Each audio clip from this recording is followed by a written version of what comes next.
boucherie de Parthenay, on était rendu dans les années 68-69, on allait passer la nuit d'abord pour mettre des briques. Tellement qu'il y en avait. Mais seulement, c'était pareil. Je me rappelle, là, on en livrait à Lille, on en livrait à Salon-de-Provence.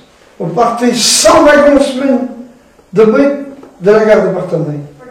Moi, je me souviens de l'époque où, quand le marché, vers 10h30, 11h, peut-être même un peu plus, toutes les bêtes partaient d'un coup vers la gare. C'était assez impressionnant dans la ville.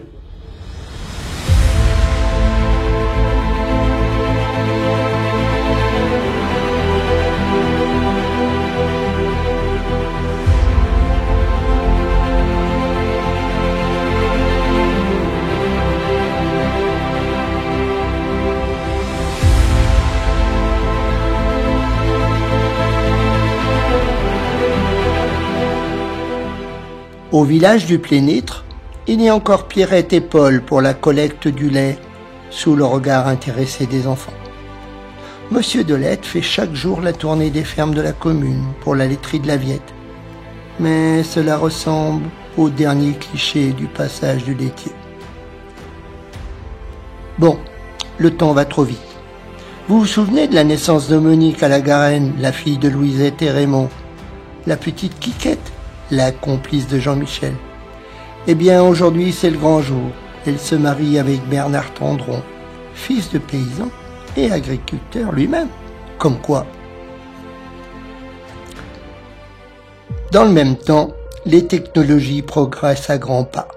La faucheuse est remplacée par la rotative et la botteleuse par la presse. Toujours plus et plus vite, avec moins de main-d'œuvre.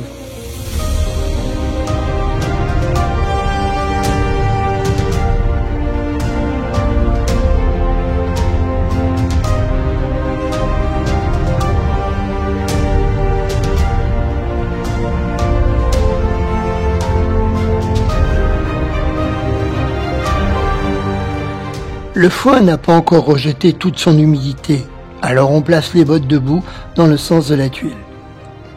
Quelques jours plus tard, c'est un suprême effort physique pour soulever à bout de fourche les 15 à 20 kilos que font encore ces bottes de foin.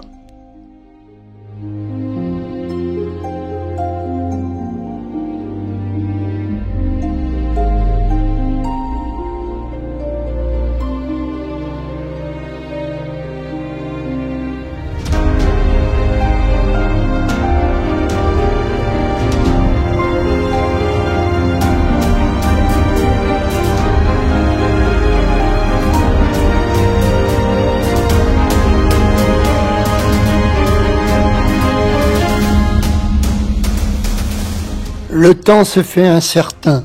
La chaleur moite de cette fin de journée ne présage rien de bon. Alors c'est la course pour rentrer ses bottes et peut-être aurons-nous le temps d'engranger le foin avant l'orage.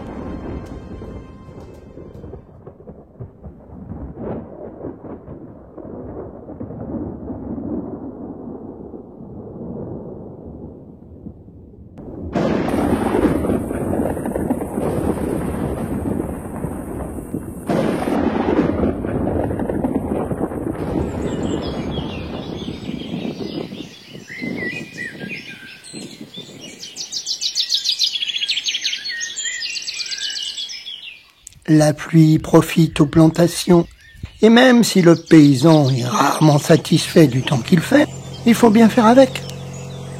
Le ciel bleu revient, et la course reprend. Il n'y a pas de temps à perdre pour finir au plus vite les foins.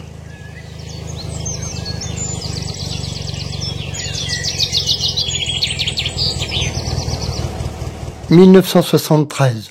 Le marché aux bestiaux de Parthenay quitte le centre-ville pour emménager sur le site de Bellevue. Chaque mercredi, entre 2800 et 3200 bovins et 3000 ovins y sont vendus.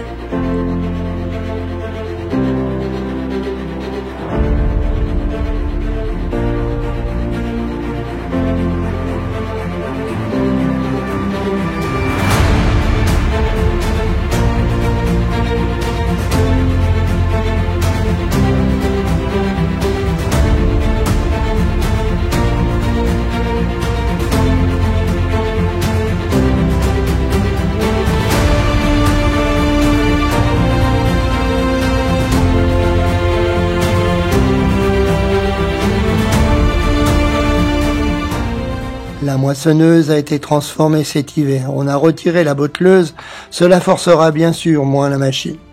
Mais surtout, la presse à moyenne densité nous facilite l'engrangement de ces bottes de paille. La batteuse a disparu des cours de ferme. Il en est fini d'entendre son bruit mélodieux résonner de la Gauve au Marclin, puis le Chiron, la Comaillère, la Faucherie, la Popotière, le Retors, de ces fermes environnantes de la Garenne et la Féronne. Souvenir aujourd'hui d'un autre temps à jamais disparu de notre environnement.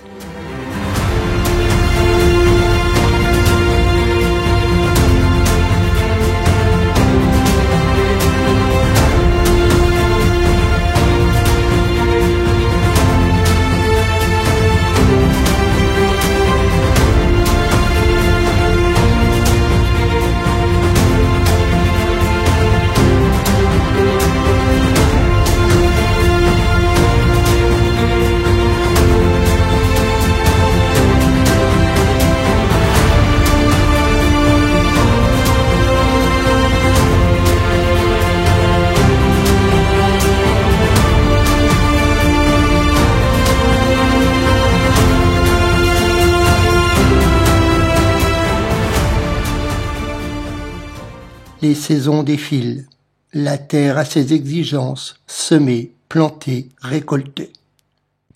L'hiver, c'est l'entretien des paysages, la consolidation des ouvrages, et cela n'a pas beaucoup changé depuis la nuit des temps.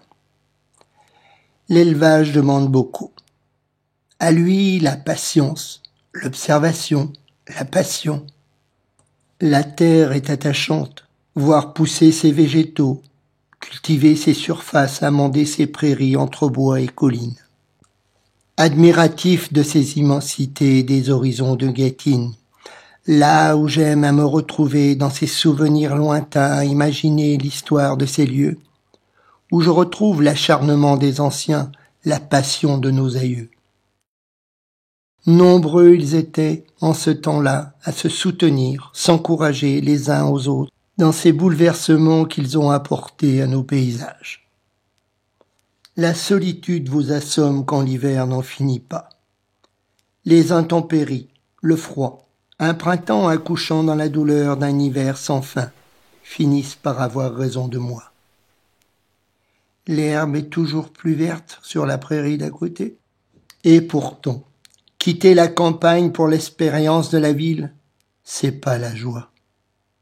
Mais l'éloignement, le manque de communication avec les autres, les rencontres de la vie me paraissent impossibles ici. Alors je pars. Triste et confiant à la fois, l'aventure de la vie me pousse vers d'autres horizons, tout en restant attaché à ma Guettine.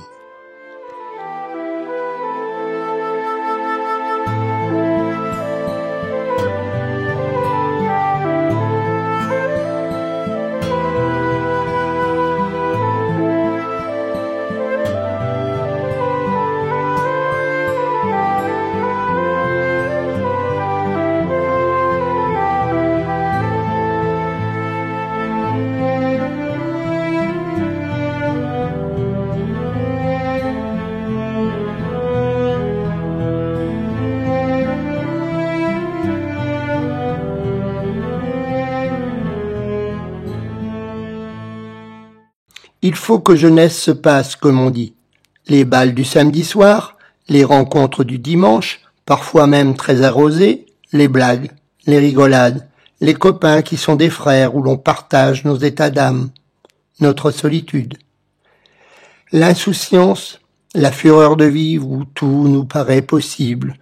Nous surfons sur l'après 68, la libération de ces années nous propulse vers des idées nouvelles.